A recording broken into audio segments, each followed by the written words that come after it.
அது கட்சிகளில் எல்லா கட்சிகள்லையும் நிர்வாகிகள் இப்போ நம்மளுடைய விஎம்ஐ மக்கள் மன்றமாக இயக்கமாக இருக்கும் பொழுது 10 லட்சத்துக்கும் மேற்பட்ட நிர்வாகிகள் இருந்திருக்காங்க.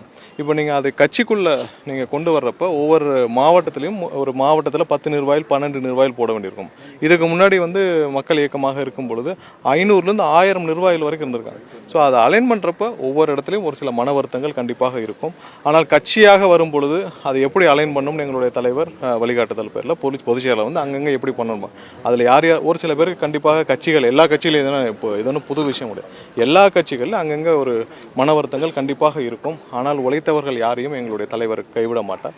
அவங்களுக்கு தேவையான பொறுப்புகள் அங்கங்கே எப்படி வழங்கணுமோ அதை எங்களுடைய தலைவர் அங்கங்கே பார்த்து வழங்குவார். ஸோ இதை நீங்கள் காலையிலேருந்து இப்போ கலைஞர் டிவி உட்பட இதை நீங்கள் காலையில் இது வரைக்கும் வராத கலைஞர் டிவியை இன்றைக்கி காலையிலேருந்து 2-3 யூனிட் போட்டு முதல்வருக்கும் துணை முதல்வருக்கும் ஒரு கொடுக்காத ஒரு முக்கியத்துவத்தை இன்று காலையிலிருந்து பனையூரில் காத்து கொண்டிருந்த கலைஞர் டிவிக்கு என்னுடைய முதற்கண் நன்றியை தெரிவிச்சுக்கிறேன். இது சாதாரண நிகழ்வு. போன வாரம் பார்த்தீங்கன்னா அறிவாலயத்தில் ஒரு எம்எல்ஏவே ஐடி கார்டு கிழிச்சு தூக்கி போட்டு போனார். அதுக்கு மேலேயா ஒரு எம்எல்ஏ முதல்வரை சந்திக்க முடியலன்னு ஐடி கார்டே கிழிச்சு தூக்கி போட்டு போனார் அறிவாலயத்தில். ஸோ இதற்கு மேலே கட்சியில் நிர்வாக நியமனத்தில் ஒவ்வொருத்தருக்கும் மன வருத்தங்கள் இருக்கும். ஸோ அதெல்லாம் ஏன்னா இப்போ தானே கட்சி 2.5 வருஷம் ஆச்சு, மக்கள் இயக்கமாக இருந்தது, எல்லாருக்கும் பொறுப்புகள் இருந்தது. ஸோ எல்லாம் ஒரே ஏஜ் குரூப்பில் இருக்காங்க. ஸோ அவங்களுக்கான ஒரு கட்சியில் பொறுப்புகள் வழங்கும் பொழுது சின்ன சின்ன அலைன்மெண்ட் இஷ்யூ இருக்க தான் செய்யும். ஸோ அது சரி செய்யப்படும். திமுகவும் ஒன்னா சார், ஏன்னா அங்க கார்டு தூக்கி போட்டு போகும்போது முதல்வர் சந்திக்கல, இல்ல ஆரம்பரிச்சும் தலைவர் விஜய் கண்டுக்க கூட இல்ல.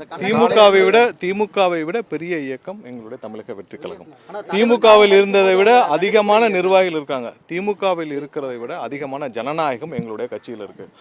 ஒவ்வொரு இடத்திலும் திமுகவில் இருக்கவர் குறுநில மன்னர்கள். இப்ப திருச்சின்னா திரு கே நேர்கள் அவர்கள் தான் குறுநில மன்னர். அங்க இருக்கிற எம்எல்ஏக்கள் மாவட்ட செயலாளர் திரு சவுந்தரபாண்டியன் அவர்களே போட்டிருப்பார், இல்ல ஒரு சில மாவட்ட எம்எல்ஏக்களே போட்டிருப்பாங்க, நான் இறந்து விட்டேன்னு நினைக்கிறேன்னு சொல்லி பதிவே பண்ணியிருக்காரு திருச்சியில் எம்எல்ஏக்களே. ஸோ அந்த மாதிரி இல்லை, இது முற்றிலும் ஜனநாயகம் உள்ள கட்சி.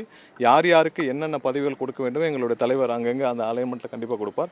திமுகவை விட பெரிய கட்சி எங்களுடைய கட்சி. திமுகவை விட அதிகமான நிர்வாகிகள் உள்ள கட்சி, நியமிக்கப்பட்டுள்ள நிர்வாகிகள் உள்ள கட்சி. திமுகவை விட அதிகமான ஜனநாயகம் உள்ள கட்சி.